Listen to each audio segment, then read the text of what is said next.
As a gamer, we like speed. And who shows speed better than anyone in the world? Big the Cat! Okay, Sonic the Hedgehog, you happy now? Sonic's latest 3D platformer that was not a crossover was Sonic Generations. No, Sonic Episode 4 is more 2.5D. Now, Sonic Generations was released in 2011, and now I have my grubby hands on it, we may as well do a review. The evil Dr. Eggman is seen after his most recent defeat on Planet Wisp, when lo and behold he comes across a black magical substance that's known as the Phantom Blot, the villain from Disney's epic Mickey, the Time Eater. The evil Doctor concocts a master plan to use this Time Eater to go through time and dimension to erase all of his past failures. Thank God for Sonic 06. In order to complete this task, he needs to get the assistance of someone who is as brilliant as he is. Eggman travels to the past and meets up with Robotnik, erasing worlds, times, and dimensions along the way. Thank God this includes Shadow the Hedgehog. In present day, Sonic's friends are throwing Sonic a surprise 20th birthday party. Unfortunately, all of his friends are sucked into this various dimensions and now trapped and frozen in time. Because you know, we need something to run us through the plot. After blacking out, modern Sonic awakens in a white abyss. By running through the familiar Green Hill Zone, he saves Tails when they both discover familiar worlds from their pasts. Meanwhile, classic Sonic and classic Tails have also been thrown into this abyss and raced through their various zones until they collide with modern Sonic and modern Tails. They then proceed to do some Sonic-like stuff, defeat Eggman, Robotnik, wait, no, both of them, him, you get the point.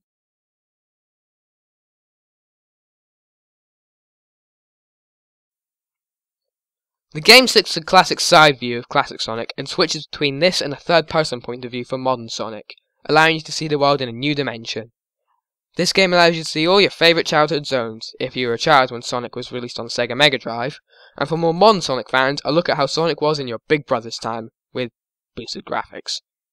The game overall features the classic get to a stage as fast as you can, boss battles such as against the Bio Lizard from Sonic Adventures 2, but also puts you in rival battles with Sonic's three main rivals. Metal Sonic, which you pretty much dodge him and then hit him. Shadow, which is a race, and Silver, where you dodge other objects being thrown at you. The game overall is outstanding, but I do have 3 issues with it. The voice acting made me cringe, and after listening to this... You saved me, Sonic. I was afraid I'd never be able to flirt with you again. I turned down my speakers and ran the fuck away from Amy. Also, is it so hard to keep the same set of voice actors from Sonic Heroes and Shadow the Hedgehog? They fit the characters perfectly! But these guys are just too high-pitched and they're too loud. And Rouge, well, she just sounds like she ran to the studio. The writing for this story also made me cringe a bit as well. I mean, you've introduced great characters like Omega and the Babylon Rogues, but they didn't appear apart from little side things, or little Easter eggs in the background. Also, you managed to break character a couple times, Sonic Team. For example, Sonic and Rouge, in the last battle said, "You've got this, Sonic." You can win, Sonic. Aren't these meant to be the anti-heroes? Surely they would have went, get up. And in Shadow's case, I beat aliens. You can beat 2 fat men. Also, Amy's line when you revive her brought this to my mind.